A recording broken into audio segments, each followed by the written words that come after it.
ξεκινήσουμε. Λοιπόν, καλημέρα σε όλους. Θα πω μόνο δύο λόγια στα γαλλικά και μετά θα δώσω τη κουβέντα στο κύριο Rizaki.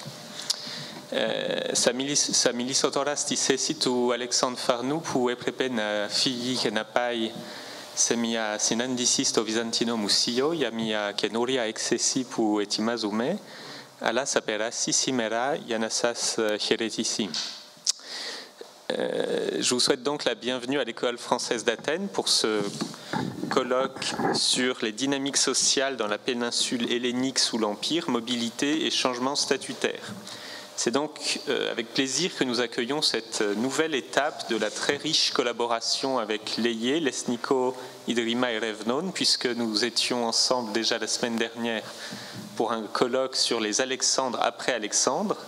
Nous changeons un petit peu de temporalité, nous descendons dans la chronologie puisque nous allons parler maintenant de la Grèce à l'époque romaine et des questions de mobilité sociale dans la péninsule hellénique sous l'Empire. C'est un sujet difficile à aborder, beaucoup plus difficile sans doute que pour l'Asie mineure où beaucoup d'études ont déjà été faites et où le matériau, notamment épigraphique, est beaucoup plus important et permet de faire des études très poussées sur la mobilité sociale, sur les élites, sur leur participation à la vie civique, puis leur entrée dans l'ordre sénatorial romain notamment.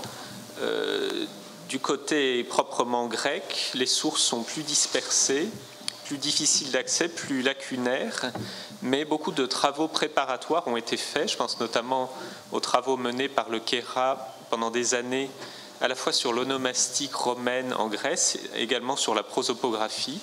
Tous ces travaux préparent justement ces études plus fines et les permettent sur les dynamiques sociales à l'intérieur des cités grecques.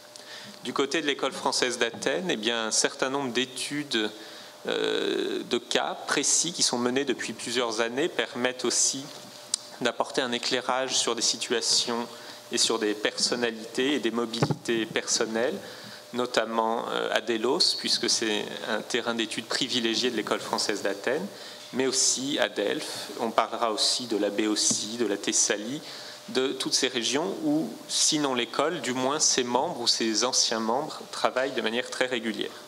Et puis bien sûr, les discussions seront ouvertes bien au-delà des deux institutions qui co-organisent le colloque, ce qui nous permettra d'envisager à la fois d'autres études de cas et des approches thématiques plus larges de la question de la mobilité sociale en Grèce romaine. Avant que nous commencions plus précisément nos travaux, je signale deux absences. La première, celle de Damiana Baldassara, mais je crois que son texte sera lu. La deuxième, celle de Jean-Louis Ferrari, qui n'a pas pu se joindre à nous et qui s'en excuse, mais il a été hospitalisé en France. Il va bien, mais il ne pouvait pas être parmi nous pour ces 2 jours. Enfin, je signale aussi un tout petit changement de programme pour des raisons de cohérence entre les communications, puisque la communication de Richard Bouchon, qui était prévue à 18h20 sur la famille des Coxéi de Larissa, aura lieu à 12h50. Je préviens le nombreux public qui était venu pour lui qu'il faut être présent à 12h50. Et donc Christelle Muller, ensuite il y aura un glissement vers le bas puisque Christelle Muller donc parlera en début d'après-midi, puis Claire Aznor, etc. Ce qui permettra d'avoir une session vraiment consacrée à Délos notamment et une discussion plus riche. Voilà, sans plus attendre, je vous souhaite donc encore la bienvenue et je cède la parole à notre collègue Athanase Rizakis.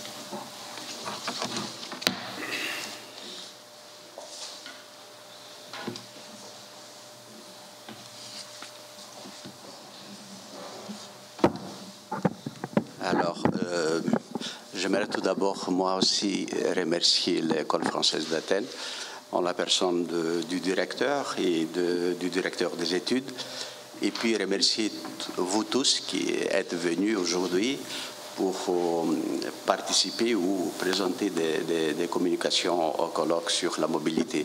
Comme disait Julien, la mobilité est un sujet marginal dans les études de la Grèce romaine, et c'était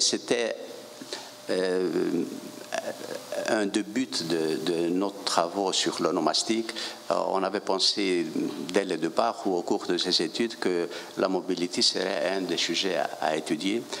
La crise en Grèce à partir de 2010 nous a empêchés d'organiser un colloque et grâce à la générosité de l'école française, que je remercie encore une fois, ça a été possible d'organiser ce colloque. Naturellement, il y a d'autres personnes qui ont exprimé leur désir de participer, mais qui n'ont pas pu venir. Leurs études seront comprises dans le volume qui va paraître prochainement. Moi, je vais vous présenter rapidement la mobilité sociale dans le monde romain en guise d'introduction pour les travaux plus spécifiques qui vont suivre. La mobilité sociale est un sujet de prédilection qui nous permet de comprendre la structure et le fonctionnement des sociétés antiques ainsi que leurs mutations au cours des siècles. Plus précisément, elle nous permet d'examiner la composition de l'élite dirigeante et de reconnaître le poids de différentes catégories qui constituent le corps social.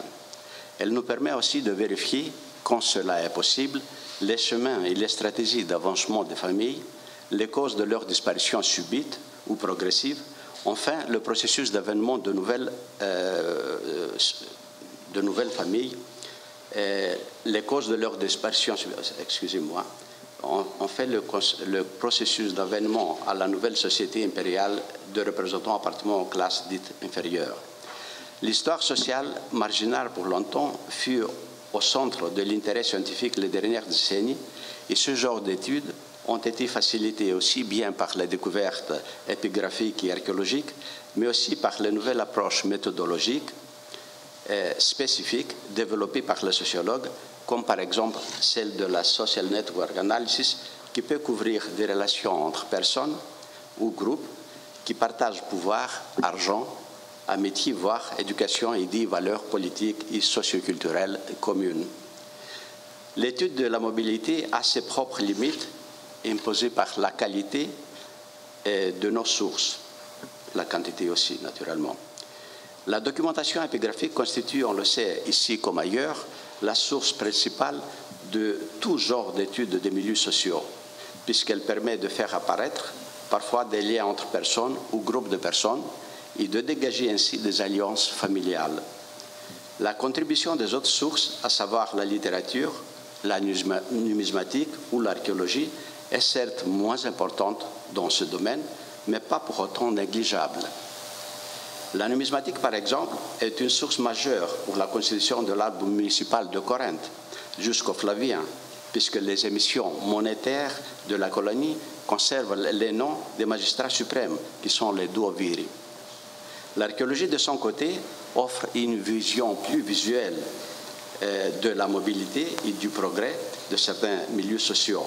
Son témoignage peut donc compléter celui des sources écrites et à leur défaut, elle peut nous offrir une idée des mouvements sociaux. La richesse de la documentation épigraphique de certaines grandes cités rend cette tâche plus facile. Par exemple, plus facile à étudier la mobilité à Athènes, à Sparte, à Thessalonique. En revanche, elle est beaucoup plus difficile pour les cités mineures dont la documentation présente parfois des lacunes énormes qui ne permettent pas de suivre génération après génération l'évolution des familles. On doit ajouter que l'étude de la mobilité sociale est plus facile pour les grandes familles sénatoriales, voire équestres, mais également pour les grands notables locaux, alors qu'elles présentent des obstacles, parfois insurmontables, concernant la mutation des affranchis ou des esclaves. Cette difficulté est principalement due au défaut de la documentation épigraphique, qui, dans les inscriptions grecques, comme vous le savez, contrairement aux documents rédigés en latin, n'indique pas le statut des affranchis.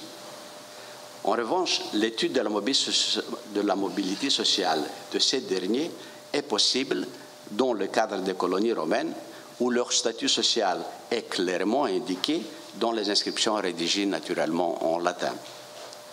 La domination romaine entraîna des changements sociaux dans les cités.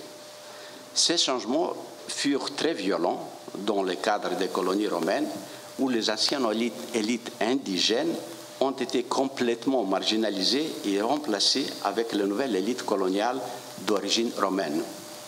En revanche, les mutations sociales ne furent pas violentes dans le cadre des cités libres ou pérégrines.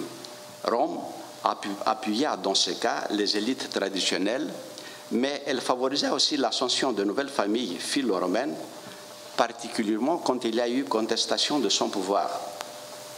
Un exemple qui illustre bien cette situation est celui d'Athènes après Scylla ou de Sparte après la bataille d'Actium.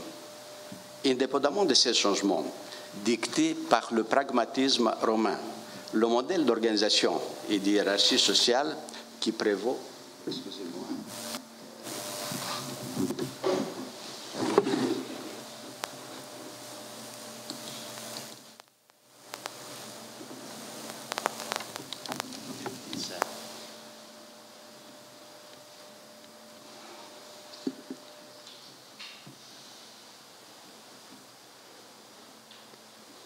Alors, indépendamment de ces changements dictés par le pragmatisme romain, le modèle d'organisation et de hiérarchie sociale qui prévaut dans le monde grec est celui qui domine dans le monde romain. Ce modèle, dont le principe majeur est l'inégalité sociale, pourrait être représenté par une pyramide au sommet de laquelle se trouvent les représentants de la classe sénatoriale et équestre, et sur le fond, les esclaves. Entre ces deux extrêmes, il y a naturellement des catégories intermédiaires. Cette hiérarchie, malgré les limites claires qui séparent les unes des autres catégories sociales, n'est pas rigide, puisqu'elle laisse la possibilité à un groupe intermédiaire ou légalement inférieur d'avoir un accès, sous certaines conditions naturellement, aux strates sociales les plus hautes. Cela veut dire que les sociétés locales sont soumises à des changements sociaux progressifs et permanent, malgré l'image trompeuse d'un immobilisme social donné parfois par des sources.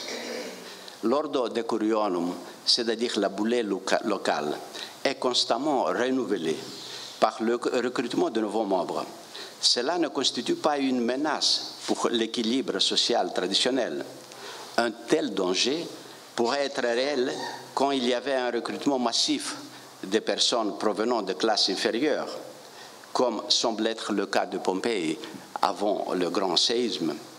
On sait que les élites traditionnelles des cités essaient de se protéger de pareils dangers en multipliant les obstacles.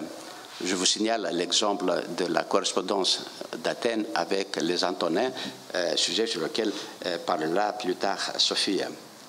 En tout état de cause, il faut dire que le système social en soi n'est ni perturbé ni contesté. De l'autre côté, l'investiture des charges, aussi bien réelles qu'honorifiques, engageait de larges dépenses qui exigeaient un bon niveau de richesse. La capacité économique donc de la famille était nécessaire pour éviter à ses membres de mettre vite fin à leur carrière par l'exercice des plus petites magistratures. La générosité et les dépenses à diverses échelles sont devenues une condition sine qua non pour le succès dans une élection. L'engagement à une candidature ne se faisait pas donc à la légère, mais demandait un planning attentif, une évaluation des ressources et souvent des prêts. Les mauvais calculs, une ambition démesurée ou des événements imprévisibles pouvaient conduire une famille à la ruine. La ruine menaçait naturellement moins les grandes familles, qui disposaient de larges moyens pour conserver leur place sociale. La carrière des membres de l'élite locale, qui commence par leur entrée dans la boulée locale, se termine, dans certains cas du moins, avec la prêtrise du culte impérial, qui en constitue la seconde étape d'une carrière répondant au schéma cité, province et empire. L'exercice de cette haute fonction ne semble pas exiger la civitas romana pendant le 1er siècle. Je vous rappelle l'exemple d'Epaminondas d'Acrefia, mais au second devient un élément presque obligatoire. Il va de soi que la promotion d'une étape à l'autre Je vous rappelle, charge municipale, prêtrise du culte impérial, enfin ordre équestre et sénatorial, n'est pas automatique. L'accession, par exemple, d'une famille à l'ordre équestre ou sénatorial, qui constitue l'étape finale de toute carrière administrative, demande l'effort continu et les investissements de plusieurs générations.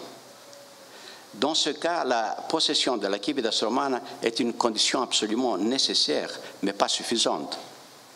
Les candidats doivent absolument préparer le terrain et construire en quelque sorte un nouveau profil.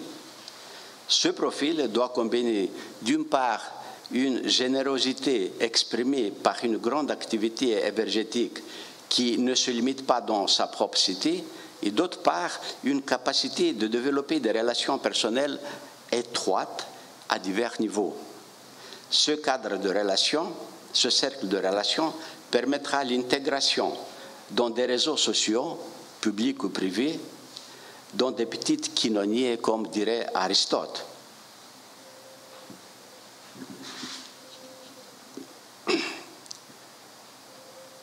Pour en donner un exemple,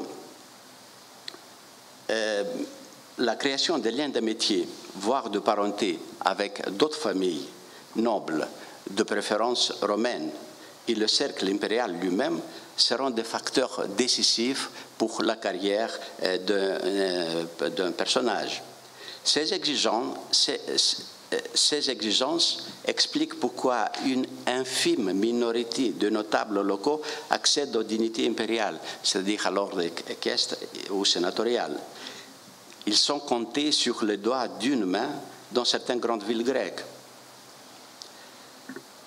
En revanche, les membres de l'élite civique qui se contentent avec une carrière strictement municipale sont beaucoup plus nombreux. Et une minorité d'eux, qu'on appelle les proti en Orient, les primores en Occident, dominent la vie publique des cités tout au long de Haut Empire. La relation avec le pouvoir et les honneurs du plus grand nombre est plutôt passagère. La majorité des familles qui accèdent momentanément au pouvoir ne peuvent pas résister longtemps à l'usure du pouvoir et aux conditions économiques et sociales qui continuellement exigent. Il va de soi que la mobilité sociale n'est pas seulement ascendante. La régression sociale, voire la disparition totale de certaines gentes à la suite d'une apparition passagère, pourrait être liée à des causes diverses, comme par exemple le déficit de naissance, mort prématurée, mais également ruine économique de certaines familles dont la grande ambition les a appauvris et par conséquent ne disposent plus le sens minimum indispensable pour être des curions éligibles et faire face au coût des dépenses énergétiques. Enfin, la politique pourrait être un facteur de promotion, mais aussi de régression sociale. Le mauvais choix politique pourrait amener à l'exclusion de l'élite locale, voire son extermination. Les amis de Mithridate ou de Pompée ont été exclus de la vie civique. Il est de même, finalement la défaite de leur adversaire. Il est de même aussi des amis d'Antoine suite à la défaite d'Actium. Les exceptions à cette règle, on connaît quelques-unes à Corinthe, sont vraiment rares. Dans un très grand nombre de cités, la régression politique et sociale des familles qui dominent la scène politique au IIe siècle, timide après les Antonins, elle devient de plus en plus apparente à partir de Caracalla, avec l'entrée des Aureli dans la boulée des cités. Le paysage social présente donc en Orient grec et particulièrement à la péninsule hellénique une grande disparité spatiale et temporelle. Sa transformation fut très violente dans le cadre des colonies, plus douce et progressive dans le cadre des cités de statut libre ou pèlerin. Sur le plan temporel, la victoire d'Octave Actium et la paix inaugurée par la suite est une étape très importante. La raison est simple. La stabilité économique et sociale, perturbée au cours de la période précédente, fut définitivement rétablie. Ce rétablissement contribua à la consolidation de la position des élites dont un petit nombre dans chaque cité, tout au long de Haute-Pire, comme je disais tout à l'heure, partagent pouvoir, argent et prestige social. Mais malgré la volonté de ces groupes privilégiés d'empêcher tout élargissement de leur milieu, celui-ci est inévitable. En effet, la faible natalité, les morts prématurées, mais aussi le partage de la fortune entre plusieurs survivants héritiers conduisaient au déclin, voire l'extinction de certaines grandes familles. Cette situation exigeait donc un constant renouvellement du corps civique, et ce renouvellement était un facteur décisif du système social romain. L'accession à l'ordre de Corionum, des nouvelles élites, dynamiques et ambitieuses, provenant parfois des classes inférieures, était absolument nécessaire pour la survie du système et par ailleurs n'était pas en soi ni menacé ni contesté, j'entends le système. L'intégration de nouveaux membres dans la boulée locale crée certes une hétérogénéité sociale et une plus forte hiérarchie intérieure, mais cela ne menaçait pas la place des proti dans la cité, car la promotion des membres des classes inférieures ne leur donnait pas le pouvoir réel ou une prééminence. Ils remplissaient simplement des postes vacants en s'exposant à de véritables risques pour leur fortune. Les dépenses exigées par les futurs décorions étaient importantes, de sorte que peu de familles pouvaient les affronter continuellement. Cela explique pourquoi les plus grands nombres de notables disparaissent de la scène publique après une très brève apparition. Bien que le pouvoir des grandes familles a une plus grande profondeur et une durée dans le temps, elle commence elle aussi à connaître un déclin progressif à partir de Saint-Onin. Et malgré la survie de certaines d'elles au cours du IIIe siècle, les grandes familles disparaissent de la scène publique dans la majorité des cités vers le milieu de ce siècle. Certainement, l'attribution de la civitas romana à l'ensemble des citoyens libres de l'Empire et les mutations politiques, économiques et sociales de ce siècle a ouvert la voie pour la promotion sociale à de nouveaux groupes qui vivaient auparavant dans l'ombre. Le paysage social subit alors un changement lent, méconnu, qui va conduire à la société du Bas-Empire. Je vous remercie pour votre attention.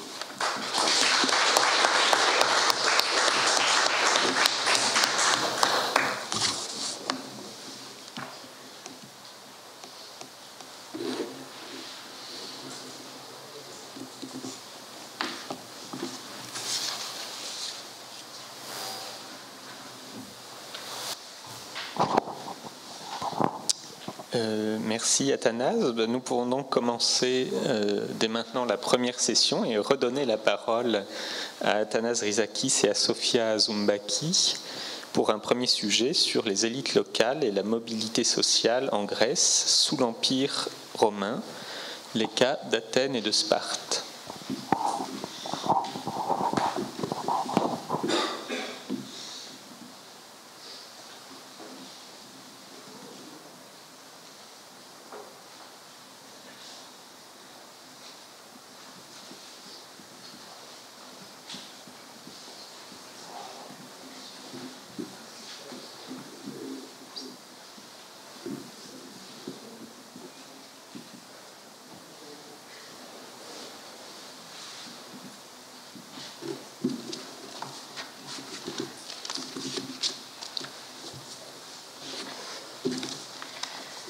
Well, as I'm the first speaker of this conference, I would like to wish to all of us to have an interesting and productive conference. And of course, I would like to thank Professor Rizakis for entrusting me the presentation of our common paper, which is a combination of his study on Spartan society and mine on Athens. This is just the most recent product of our collaboration, a very, very, very long collaboration, which was always valuable and inspiring for me. And now to our topic. This paper does not aspire to give a full record of social mobility during the Roman period in two emblematic polis of ancient Greece, Athens and Sparta. Numerous important studies have been devoted to the examination of their social history and to their prosopography in the period in question. We do not intend, therefore, to offer a new prosopographic study or to refer here to all important families of these two towns. Our purpose is to illustrate the alternation in power through some selected examples, cases of the rise and fall of families or of individuals due to political or economic reasons. We will also attempt to trace the mechanisms of elevation of social status, the strategies whose aim was social advancement, the stepping stones on which new people built their social profiles, and the means by which the old aristocracy maintained its privileged position. Through an analysis of this kind and on the basis of some significant examples, we hope to demonstrate the existence of a social mobility beyond the fate of isolated families and consequently to illustrate the transformation of a traditional civic nobility into a provincial aristocracy. Our decision to focus on these two towns was due to the fact that their abundant epigraphic material offers the opportunity for a thorough study of their local societies. Epigraphic documentation increases in Sparta from the last years of Nero's reign onwards, whilst Athenian epigraphic material is abundant for the 1st century BC also. Thus, while our knowledge for the late Hellenistic society of Sparta is extremely limited, Athenian society of this period is well documented through literary, epigraphic, and numismatic evidence. Another reason for the choice of Athens and Sparta as case studies of our paper is that these two cities represent two different models of political and social organization despite their relative homogeneity which was brought about by Roman rule. An important source for Spartan society is the remarkable series of catalogues of magistrates and individual careers inscribed in the theatre at Sparta. Over 170 lists of this kind contain the local political careers and the names of the annual magistrates. The chief function of these catalogues and career inscriptions was surely honorific and political. They were the visible demonstration of oligarchy, as Anthony Spofford says. The Spartan boule was composed by the three main boards of magistrates, Gerontes, Ephors, and Nomophylaches, which were members of the noblest Spartan families. Evergetism played a crucial role for the maintenance of the system of public services. In the triumviral period, the chief magistracies, Gerontes, Ephors, and Nomophylaches, are already connected with Evergetism. This is most clearly revealed in the peaceful and relatively well-documented conditions of the post-Neronian period. Competitive philotimia was further encouraged by the foundation under Trajan within an archaizing framework of the contest for the best citizen, αγών της αριστοπολιτείας. We speak about chief magistracies in Sparta, and it is clear that even within the civic elite there is an internal hierarchy. There is some exclusive group which monopolizes the high-ranking offices and plays the most influential role in public life, whilst other members of the elite manage only to hold offices or liturgies of a lower rank, such as gymnasiarchy, sitonia, agoranomate, and the peculiar office of patronomos in Sparta. The situation in Athens is similar and can be summarized as follows. The most powerful section of the elite held the most prestigious political offices, that is, archons and members of the Areopagus, and so could assume truly influential and important magistracies. Some members of this part of the Athenian elite are attested as holders of very prominent religious offices, which in some cases tended to be hereditary. Although members of this religious elite can overlap with influential families at the political level, merely belonging to this religious elite does not necessarily imply political influence. Wealthy individuals who undertook expensive public liturgies can overlap with people who play important political roles, but they cannot be totally identified with them. a completely different kind of prominent members of Athenian society are to be found in the cultural, educational elite. Although all these elites could perhaps overlap, it is obvious that within the Athenian elite there was a high-ranking subgroup and other less exclusive subgroups. The social composition of the Athenian elite underwent violent changes through the Mithridatic Wars.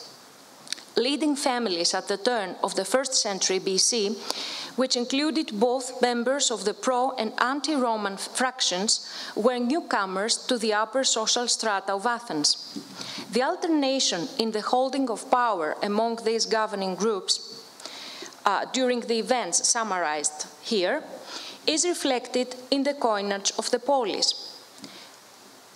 The representation of the goddess Roma on the Athenian New Style silver issued during the 3-year-long archonship of the pro-Roman Medios indicates the existence of a loyal relationship with Rome.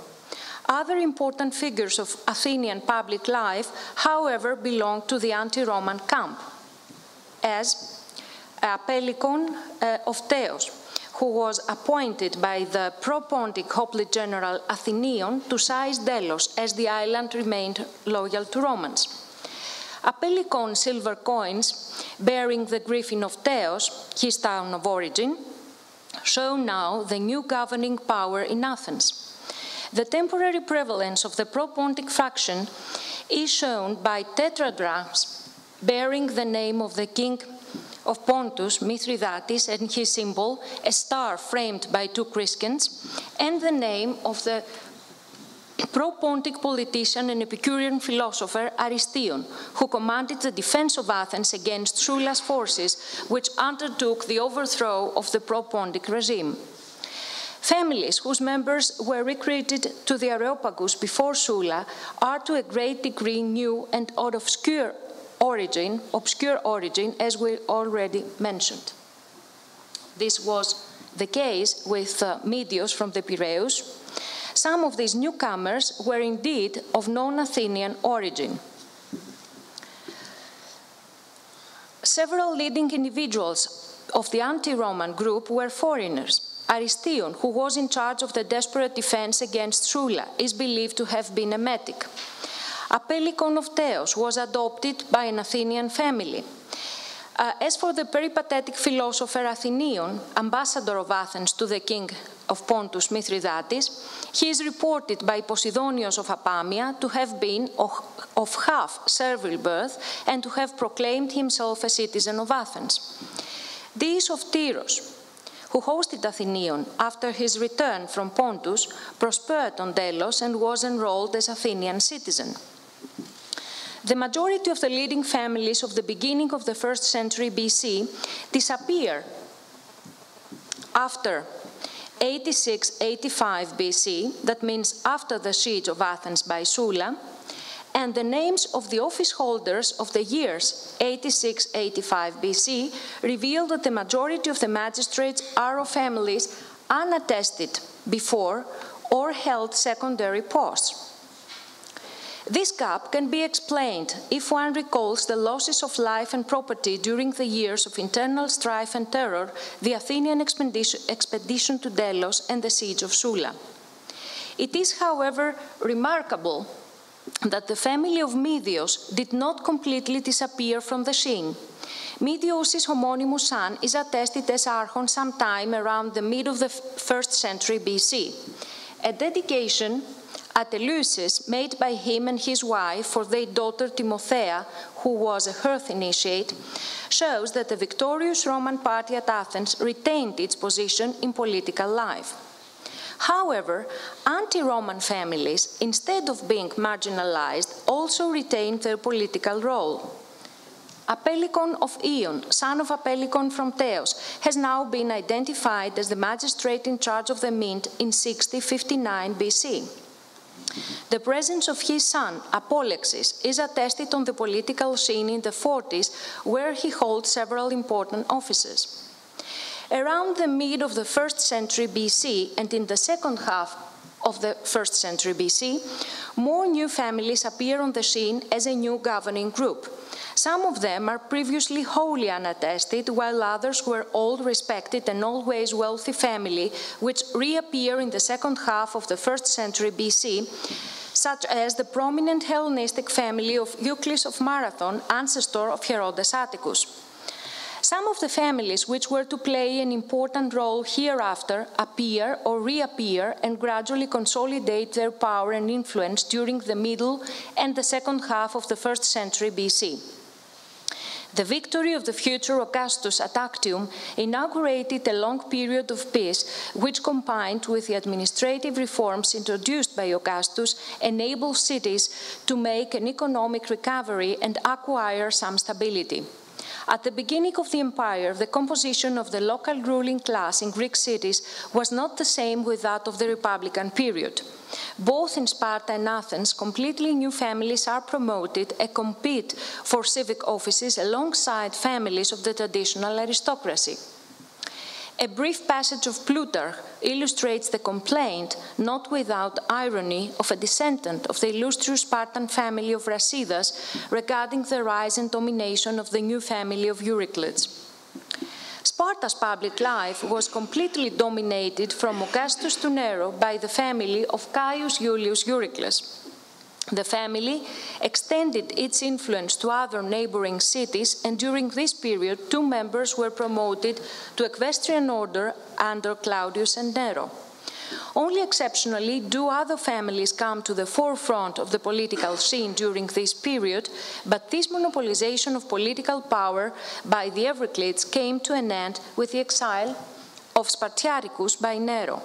The Euryclids do not appear in the public life until Trajan's reign, with the exception of Laco, who by the end of the 1st century AD held the patronate. The gap left by the Euryclids after the final years of Nero's reign was initially filled by new families who underwent a sudden political promotion.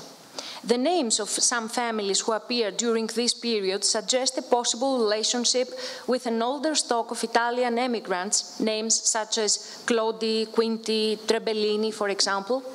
But generally, their contact with power was brief, obviously because they did not have deep social roots and possibly were not wealthy enough. In contrast, other families of local aristocratic stock, whose political activity was generally restricted during the 1st century, such as the Memmi and the Voluseni, played a prominent role in the public life of the city in the next century. The presence of these aristocratic families, especially of the Memmi, in the social and religious life of Sparta is intense from the beginning of the empire onwards, but their first contact with political power dates to the end of the 1st century AD. Matrimonial bonds are revealed by new or common names used by the families. Eurycles' family, for example, made a matrimonial alliance with the old Spartan aristocratic family of the Memmi in the hope that such union would provide the missing seal of nobility. Euryclid names remind us of names borne by the royal family of Haggiade in Sparta. This onomastic relation may perhaps suggest a direct link between the two groups, but it is more reasonable to regard it as an attempt to connect a new family with a traditional aristocracy which apparently did not recognize such noble ancestry. The last Euryclids considerably widened the social circle of their family, since Caius Iulius Herculanus was related to the Vibulli of Corinth and to his contemporary Tiberius Claudius Atticus, and by his mother Iulia Balbilla to the illustrious family of Caius Iulius Antiochus Epiphanes Philopappus, who had become a Roman senator shortly before. In contrast with Sparta, in Athens, public life in the 1st century AD is not dominated by a single powerful family.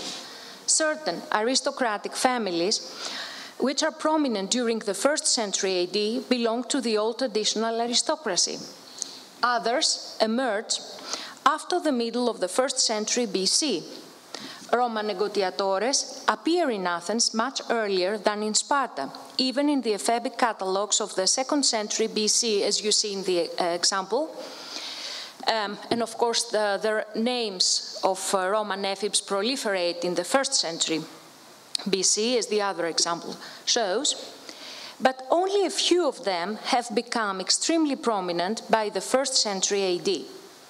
The presence of this group, as well as that of other foreigners, who sometimes are also attested as office holders, did not overturn in any case the situation that was established by the end of the 1st century BC. An especially prominent Athenian family originates from Melite and can be followed for more than 6 centuries and claim descent from Pericles, Conon, and Alexander. It is impossible to show the stemma of this family. About 150 individuals are identified by Elias Kapetanopoulos as members of this family belonging to the generations from the 2nd century BC onwards. Some member or some indirect relative of this family should have been ascended to senatorial rank, as this fragmentary inscription of the late 2nd century shows. A striking contrast to old aristocratic families, such as that from Melite, is created by the career of Tiberius Claudius Novius, son of Philenos of Ion. He did not have a noble ancestry. It is very possible that he is a descendant of Roman negotiatores, but he certainly enjoyed close relations with Roman power. His numerous offices, we only mention here his 8 hoplite generalships, and especially his exceptional liturgies, presuppose considerable wealth. His services to the imperial family and his links to the representatives of the Roman rule in the province are obvious in the inscriptions related to him. The most unexpected act that created a profile indicative of high social status was the inscription in honor of Nero on the east architrave of Parthenon. The bronze letters of the inscription were removed after Nero's damnatio memoriae, leaving these small cuttings on the marble, but the inscription can be restored. Tiberius Claudius Novius apparently left no descendants, as no individual attested in Athenian inscriptions is to be recognized as such. Either he wasted his fortune, which did not allow his children to assume public posts, or he had no descendants from his marriage with Demosthenia, a member of the noble Spartan family of Memi. As Anthony Spofford and Jean-Sébastien Balzat argue, Demosthenia should have been already of advanced age when she married Novius. This marriage, of course, aimed not at receiving children, but just at giving Novius a prestigious status. This marriage, Novius' expenditure of huge amounts of money, his honoring of the emperors, by which he obtained the title of Philocesar, his honoring of members of the provincial administration, and his active participation in the imperial cult, both on a civic and provincial level, all these acts create his exceptional image.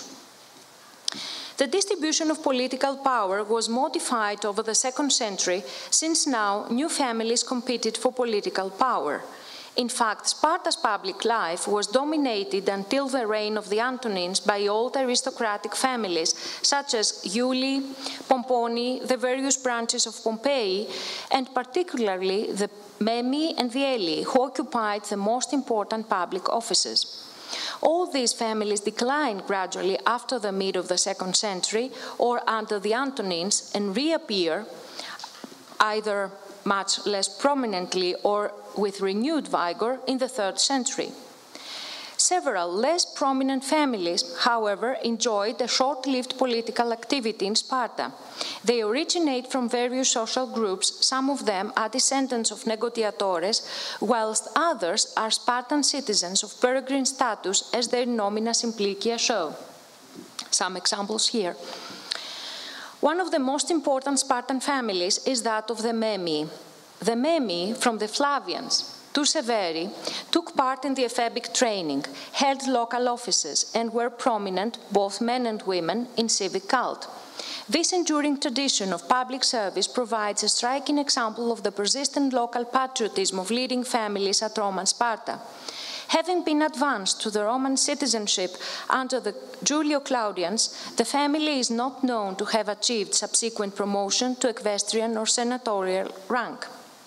A look at the table of the Athenian archons of the 2nd century AD, as it is restored by Simon Follet, shows that members of already powerful families continue to hold the prestigious archonship alongside some prestigious foreigners and, of course, some new names. Marcus Aurelius's edict in the form of an epistle to the Athenians, where the rule of the so-called trigonia is redefined, indirectly shows the limited number of individuals who enjoyed the wealth and social profile that were required for eligibility for high magistracies and, above all, for recruitment to the Areopagus.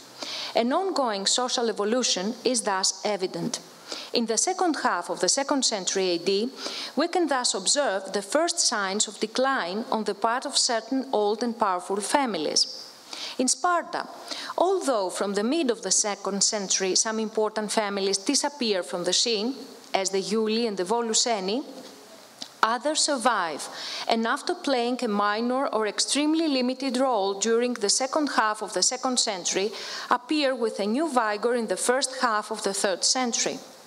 Members of these families participate in the traditional agogoi, held various high civic offices, priesthoods of traditional cults, and that of the emperor. A family which survives in the 3rd century AD is that of the Aelii. Of the different branches of the family which were promoted by Hadrian, the most important is that of Aelius Alcandridas.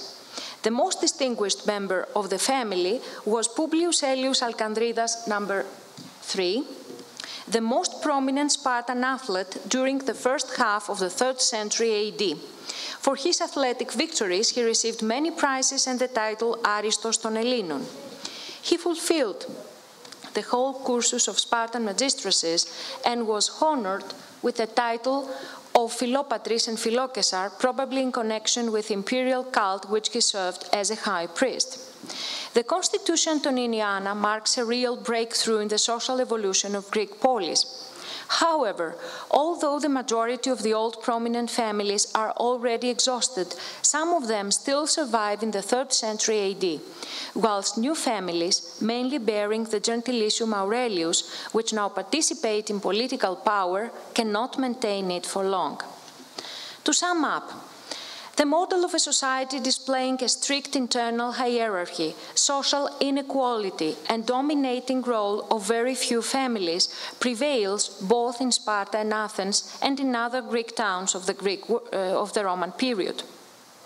Lasting political influence and in some cases advancement to the equestrian and senatorial ranks can be achieved only by members of the limited outstanding groups of the polis, which consisted both of old aristocratic families and powerful newcomers. An elite of a lower rank performs civic and religious offices, while some of its members play a super-regional role and exercise offices of a provincial level. All these elites are closed groups which attempt to maintain their wealth and influence through marriage alliances. This does not exclude the advancement of new families in power, but the majority of them disappear after short-lived careers as they lack deep and solid social roots. So, despite the apparent immobility, local societies were generally subject to gradual and permanent social changes, and the Ordo Decurionum was continuously renewed by the recruitment of new members. Especially in Sparta, this is to be observed from the Flavian age onwards. As we mentioned, a crucial point for the Athenian social history is Sulan period, which brought about social reforms. The situation seems to be stabilized in the last quarter of the 1st century BC, when families which are already established were to play an important role in the following period.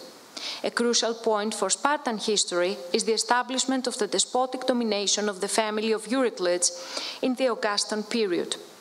A new political landscape is to be traced under the Flavians, when the participation of more families in political power is to be observed. The majority of these families are already known aristocratic families. The most prominent individuals of this group in Sparta, as well as in Messene, were victors of the so-called Agôn της Αριστοπολιτείας. All this social evolution, which is to be observed in Greek polis under Roman rule, created a new elite which seeks for good relations with representatives of Roman power, is interested in obtaining the status of the Roman citizen, encourages marriage alliances among prominent families of other polis in order to maintain or increase its wealth and social prestige, and goes thus beyond the limits of civic aristocracies and overtops on a provincial level. Only very few of its members achieved an advancement to the level of Roman ekves or senators. Thank you.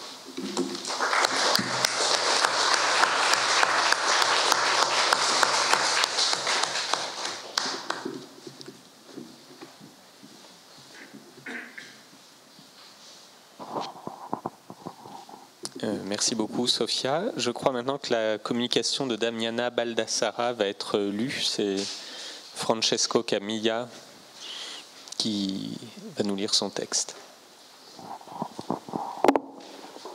Thank you, Julian. Good morning also from me. And I'm going for a while to pretend to be Damiana Baldassara to read her paper.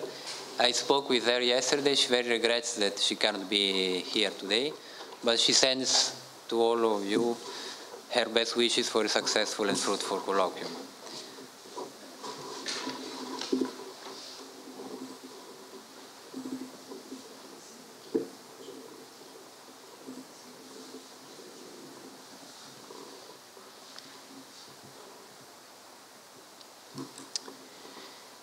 E così vidi ancora molti messeni ridotti in schiavitù, mentre Aristomene l'inarrestabile continuò a sconvolgere l'oppressione di Sparta fino alla fine dei suoi giorni.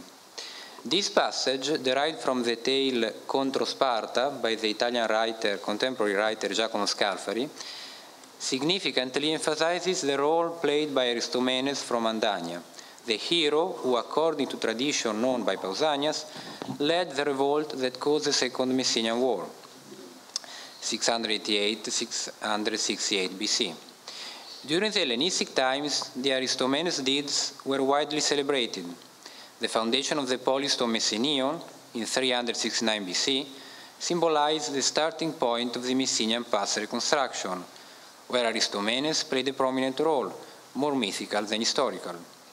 In the 3rd century BC, Rhianus from Crete wrote an epic poem, Messeniaca, where the hero was portrayed as the new Achilles. Although we know the poem only from some excerpts reported by Pausanias, however, the delineation of Aristomenes given by Rhianus is clear. Throughout the centuries, the hero got richer in pathetic qualities that developed the legendary nature of his figure. This portrayal has always stigmatized Aristomenes so much that also a present-day writer as Scalfari depicts him as a brave and inexorable warrior, who arose as a raison d'être, the liberation of his people. The account about the foundation of Messene, reported by Pausanias, emphasizes how significant was the retrieval of the Andinian mysteries text that, according to the legend, Aristomenes would have hidden underground on the top of Mount Itome at the end of the Second Messenian War, to prevent the Spartans from destroying them. After some centuries in the same place, also the polis of Messenion was founded. This is the reason why Pausanias tells that during the ceremony of foundation of the polis, Messenians plistide che parapandon anaclisis egine to Aristomenus, but the loudest summons from all alike was to Aristomenes. Pausanias says that there is also the tomb of Aristomenes here. They say that it is not a cenotaph, but when I asked whence and in what manner they recovered the bones of Aristomenes, they said that they sent to Rhodes for them, and that it was a god of Delphi who ordered it. They also instructed me in the nature of the rites carried out at the tomb. The bull which is to be offered to the dead man is brought to the tomb and bound to the pillar which stands upon the grave.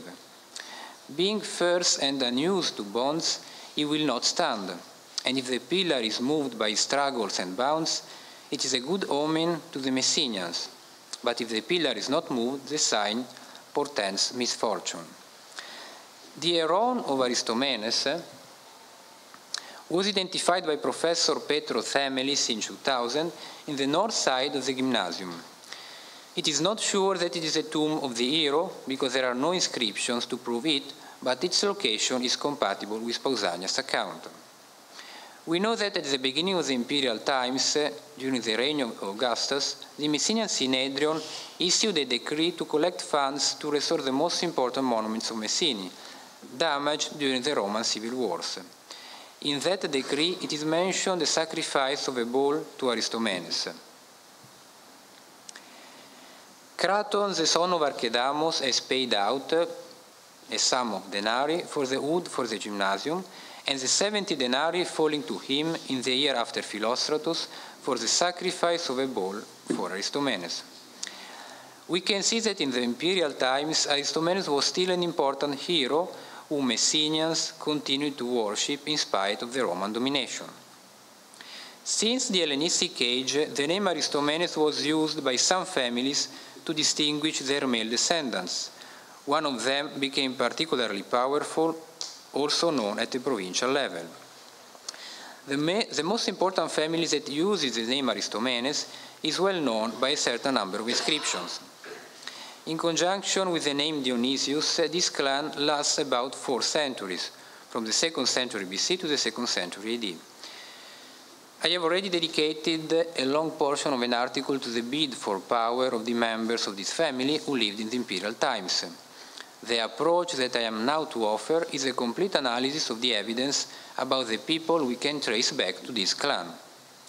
The most ancient evidence about Aristomene goes back to the Middle Hellenistic Age, to the 3rd century BC. I offer in succession a brief presentation of the single members of the family.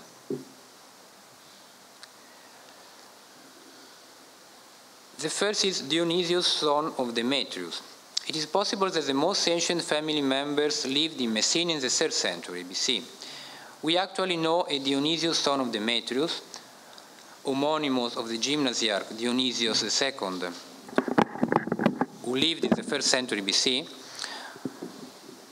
who was born in Messene and settled in Halicarnassus about 300–250 BC. The Eleans praised him with an honorary decree in this time. Dionysius I, priest eponymous of Zeus Itomatas at the end of the 2nd century BC, when Cecidas was a Gonothetes. Perhaps he was the father of Demetrius and grandfather of the gymnasiarch Dionysius II. Then Demetrius was the father of Dionysius II, possibly son of Dionysius I. Dionysius II, who was gymnasiarch in the 2nd half of the 1st century BC, he is mentioned in an ephebic list and in another inscription where he declares to have funded the restoration of the gymnasium. He had 2 sons, Theisarchos and Aristomenes I, who were ephebs under him in 19 BC. They belonged to the tribe Illis. Theisarchos, he was epheb in 19 BC. We know that he gave 500 denarii to restore the ancient gymnasium and the adjoining stoai. He was son of Dionysius II and brother of Aristomenes I. He had a daughter whose name is not preserved in the only inscription referring to her, just the last part of the name is preserved, who was honored with the erection of a statue. Themelis recently has suggested to complete the lacuna in this inscription with the name Damostrata, because of the discovery of an orthogonal base with incised and honorary inscription for a woman called Damostrata, whom the archaeologists identified with the daughter of Theisarchos. Aristomenes I, like his brother, he was an epheb in 19 BC. He probably was priest eponymous of Zeus Itomatas in 12 BC, as reported by Catalogue, by a list of agoranomoi in charge in different years. He married Plistarchias I and had a son, Dionysius III, and a daughter called Isocratia.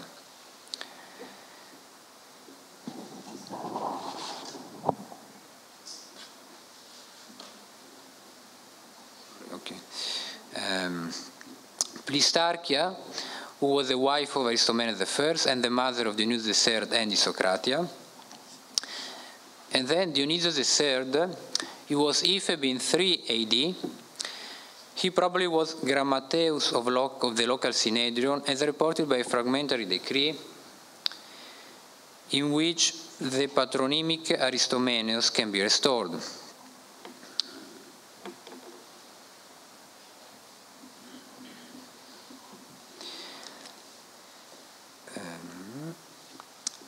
This conjecture is possible thanks to the comparison with other contemporary inscriptions which highlight how powerful and renowned was Dionysius III during his life and also after death. Therefore, it is quite plausible that he officiates as Grammateus.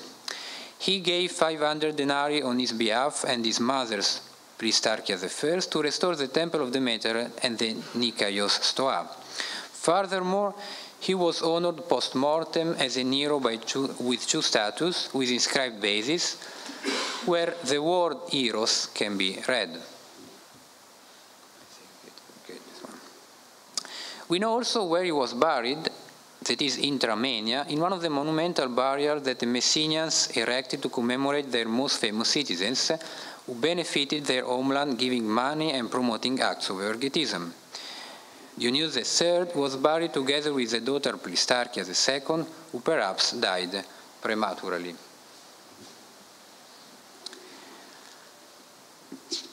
Then Plistarchia II was the daughter of Dionysius III, and then Tiberius Claudius Aristomenes II, who was priest of the Emperor Nero and of the goddess Roma. He married Gemonia and had a son, Tiberius Claudius Dionysius Crispianus I.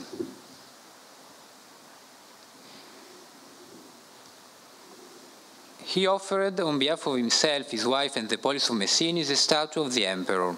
It is possible that he bore the expenses to restore the bronze statues of Julio-Claudian emperors, set up on the semicircular exedra in the middle of the Dexamené, within the fountain of Arsinoe in the Agora. Gemonia was the wife of Tiberius Claudius Aristomenes II. It is quite plausible the hypothesis advanced by Spoforth, who thinks that Gemonia was part of the family of the Gemoni, settled at Messene since at least the 1st century BC. And then Tiberius Claudius Dionysius Crispianus I, who was Elladarch and Archiereus of the imperial cult in the Achaean Koinon, Eparchos of the first Bosphorian cohort, Tribunus Militum of the 12th Legio Fulminata Certa Constans. Furthermore, he became Hierophant of the Andinian Mysteries, the ones that were saved by the hero Aristomenes, who was his ancestor. I agree with the interpretation given by Spoforth about the reason of the second cognomen, Crispianus, a pure Latin name. He probably was a putative son, belonged to the gens Crispia, and the cognomen was intended to highlight the desire of Aristomenes and Gemonia to articulate an Italian as well as Greek social identity. Crispianus I was honored by the Messenians as New Epaminondas. As Aristomenes, the Theban general rescued the Messenians and warmly supported the foundation of the polis, Tom Messenion, symbolized by the retrieval of the mysteries, hidden, according to the legend, a lot of centuries before by the hero. Tiberius Claudius Dionysius Crispianus II Geminianus,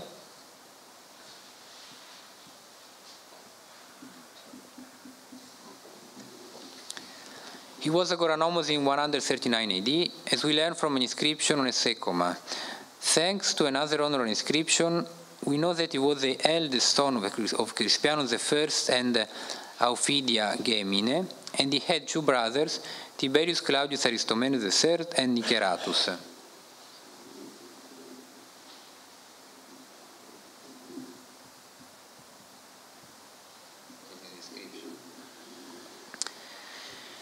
He also assumed the third cognomen to honor his mother clan, the Gemini. Then Tiberius Claudius Aristomenes III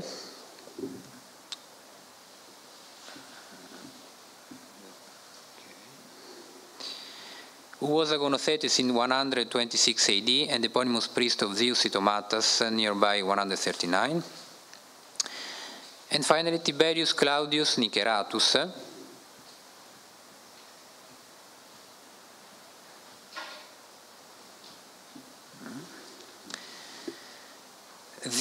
About whom the main new information we have about this individual, which is provided by the honorary inscription published by Temelis in 2007, which is this one. The main information, I said, is the presence of Tiberius Claudius Niceratus. Thanks to this text, we can suppose that in the 2nd century AD, the most important families of Messene were related to each other. In my article about the Messenian families published in 2007, I also analyzed the evidence concerning the clan of Saithide. I have already supposed a connection between the most powerful families of the polis and the less known but quite interesting family of Tiberius Claudius Theon.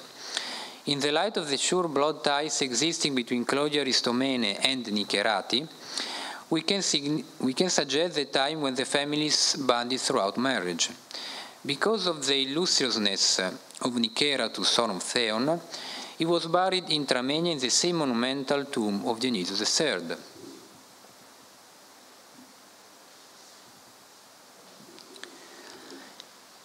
His son Tiberius Claudius Theon was worshipped like a hero in the gymnasium.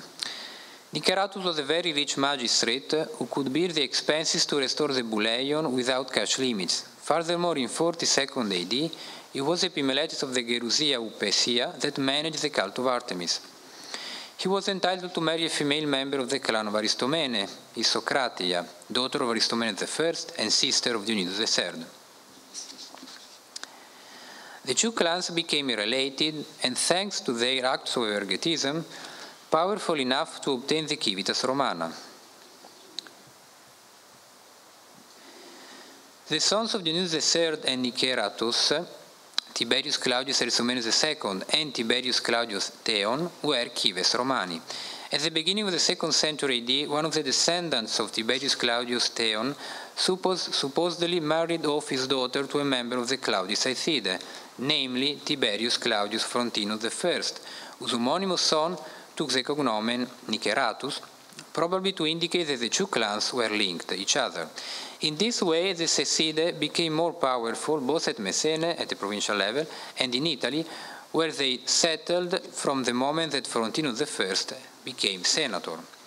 In particular, the Aristomenae had married into some Italian families so that their social profile became enough international, and at the same time combined the original Messenian identity with the Roman one. Their name speaks for itself.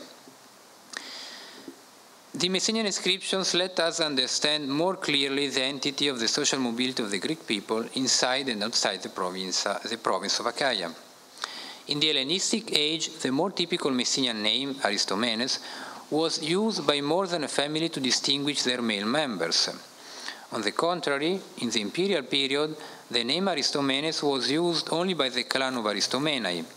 New evidence shows that they married into the rich Niceratus family, and at the end of the 1st century AD, they were very powerful and could aspire to become related to the Saithide, the richest family of Messene.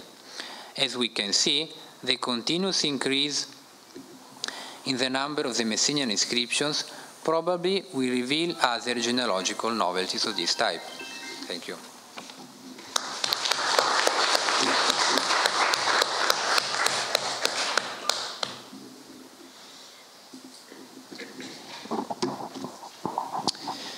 Merci Francesco. Nous pouvons maintenant passer à la discussion qui portera essentiellement sur l'introduction d'Athanase Rizakis et sur la première intervention d'Athanase et de Sofia Zumbaki. Puisque Damiana Baldassara n'étant pas présente, elle ne pourra pas répondre aux questions. Donc je cède la parole à quiconque souhaiterait poser une question sur l'introduction et sur la première intervention de la journée.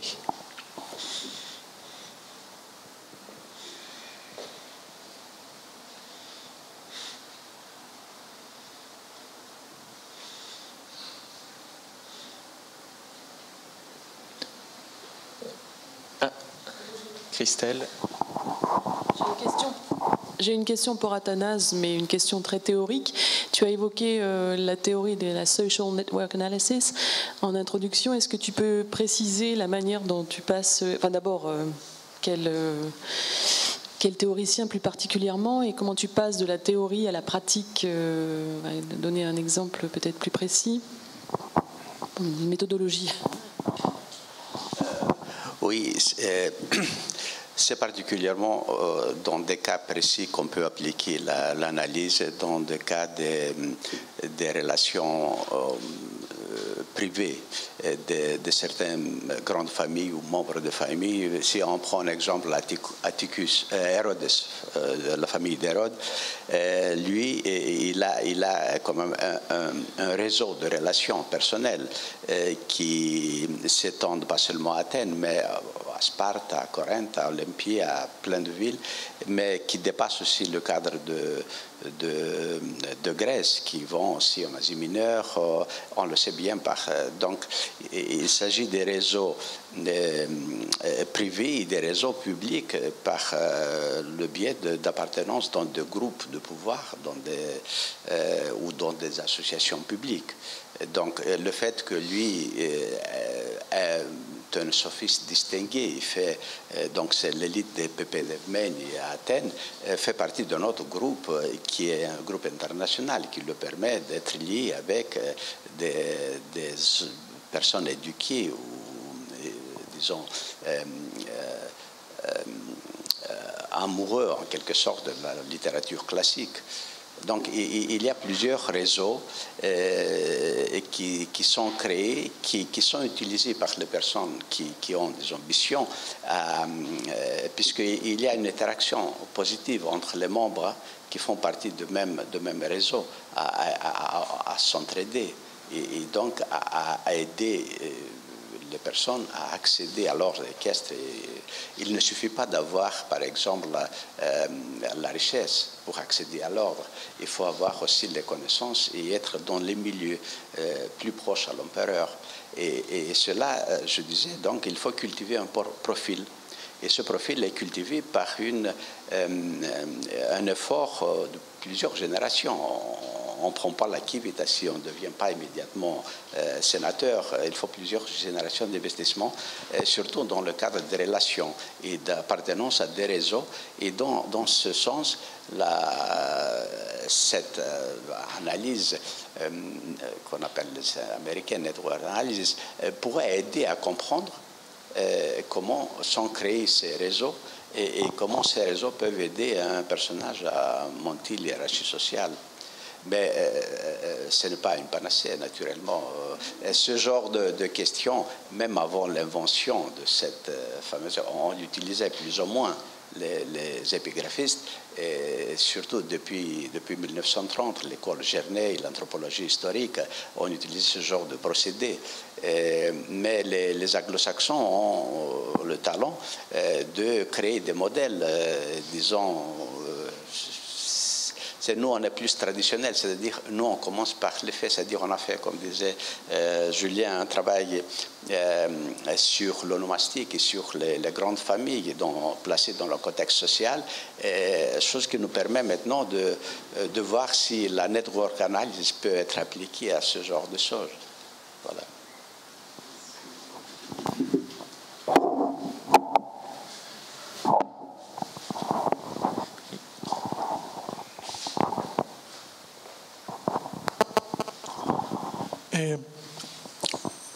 First of all, thank you very much for your interesting paper. My question concerns the history of the civic elite of Athens, and especially the part of the pro-Pontiac civil elite. So I have the impression from following your construction that this pro-Pontiac elite, or remnants of this pro-Pontiac elite, still survive after the let's say in the second part of the 1st century BC. Is that right? Okay.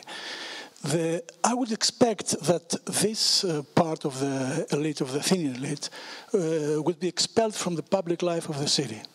So, could you bring us some reasonable excuse for this fact? And does it has to do with the fact that, as a general, the Athenian elite was not so strong, or they had? That's right. That's my question.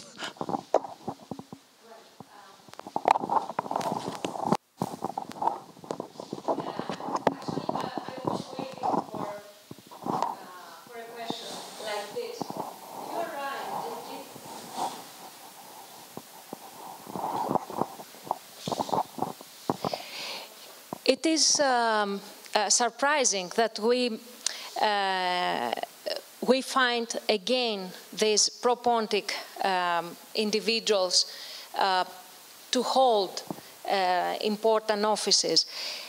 But I think that siding a foreign politician, not only Sulla or Mithridates, but also later Pompey, Mark Antony, Caesar, Augustus, was not the only indefinite factor for the position of an individual in public life.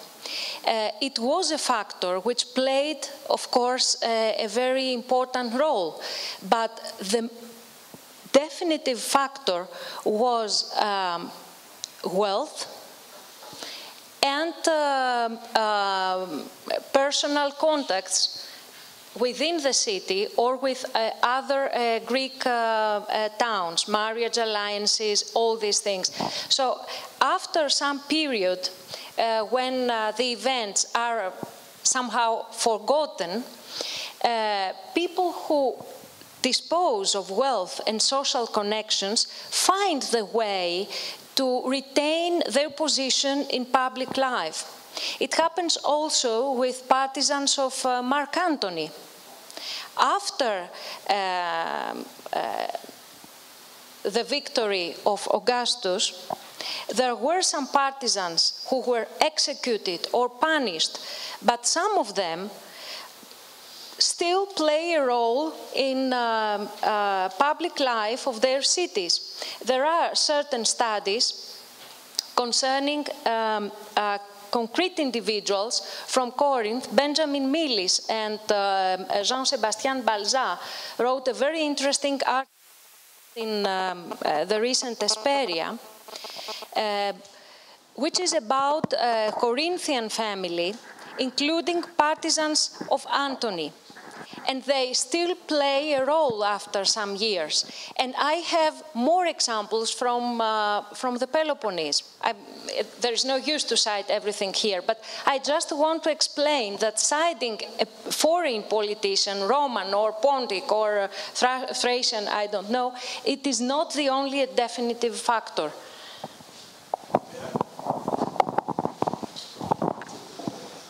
I don't want to monopolize the floor, but I'm insisting, because the facts with Mithridates, they are not compared with the facts of Mark Antony and August. We had revolutionary conditions during the, better than me, okay? So I'm not convinced that we are entitled to compare pro-Pontic elites with pro-Antony or pro-Augustan elites, or vice versa. Do you have an answer? Yeah, I think it has to do with arithmetic. So the elite was not so strong, so they have made a compromise. They accepted collaborators in their part. They were not strong. They were not strong. They needed them. So the remnants they are there, and they exploited them. They used them, or they integrated better.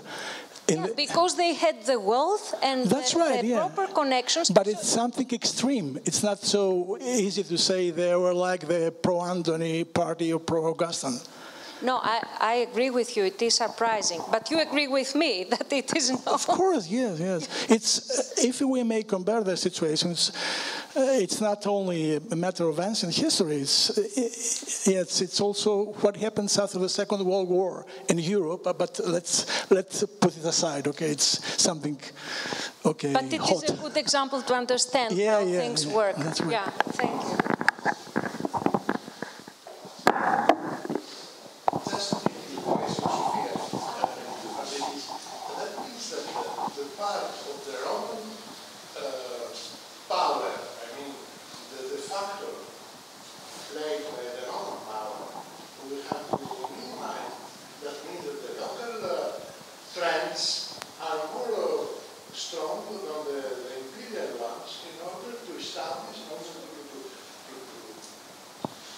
to create this atmosphere of integrating the ancient enemy of the Bible. No? Yeah, Where is the Roman factor? the Roman factor is always here, but the Roman factor shows a magnanimity because the Roman power, the Roman rulers need some collaborators within the cities, and people who show their regret after what happened are of course welcome. I think there is no real problem because Roman politics, Romans are pragmatists. Their policy were positive. The compromise was an element very important for the Roman policy, as an element very important in the policy of every time.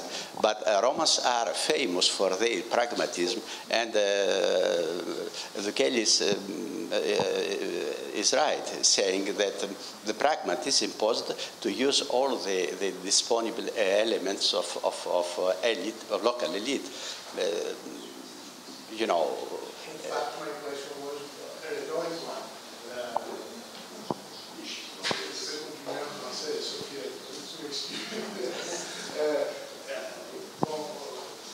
Nous citons ce dynamisme social, cette mobilité sociale, surtout dans la direction de la progression et moins dans la direction de la régression, ce qui est un grand problème pour moi. Parce que la dynamique sociale doit être comptée dans ces deux phases, la régression et la progression. Mais ça, c'est une autre question. Mais de l'autre côté, je crois qu'il faut admettre, il faut répéter ce qui a été déjà dit plusieurs fois, que nous sommes nous-mêmes, peut-être nous devenons des centres des élites locales, des bourgeoisies municipales, qui sont un produit de la propagande, de la propagande impériale, c'est-à-dire c'est quelque chose qui est comment le facteur romain, le facteur de l'Empire romain doit être relatant sur toutes ces choses, sur tout ce qui se passe dans la Provence et dans la région. Panayotis, tu sais mieux que nous que les Romains ont une faiblesse pour les wealthy people, les riches. Donc, dès le départ, ils sont, d'ailleurs, leur opposition avec Persée, c'est ça. Donc, ils n'ont jamais caché leur préférence pour les notables des cités. Et donc, même si parfois les notables font l'erreur de mauvais choix, le pragmatisme politique impose de les utiliser s'ils déclarent leur fidélité à Rome. Certainement, on ne sait pas les détails, mais on sait par exemple, Milis le connaît, l'exemple de Théophilos, Adonius Théophilos, qui a tourné sa veste, je ne sais pas si c'est la bonne expression, un peu avant Axiom. Donc il était pro-antonien et après il a changé de camp, si je me souviens bien. En tout cas, il y a des gens qui arrivent à changer de camp le bon moment et d'autres après. Et ils peuvent déclarer leur fidélité à l'empereur et donc l'empereur peut les pardonner. Ils étaient assez intelligents à intégrer les gens qui ont fait des péchés au lieu de les exclure. Ce n'était pas dans l'intérêt de Rome de créer des problèmes là où ils n'existaient pas.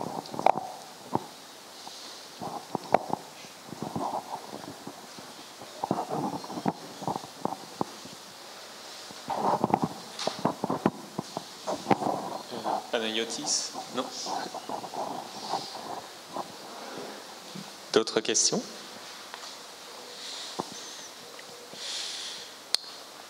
Si ce n'est pas le cas, eh bien, nous pouvons continuer malgré tout la discussion autour d'un café à l'extérieur. Je vous signale que les résumés des différentes interventions sont disponibles à l'entrée de la salle et que vous pouvez tous vous en procurer un.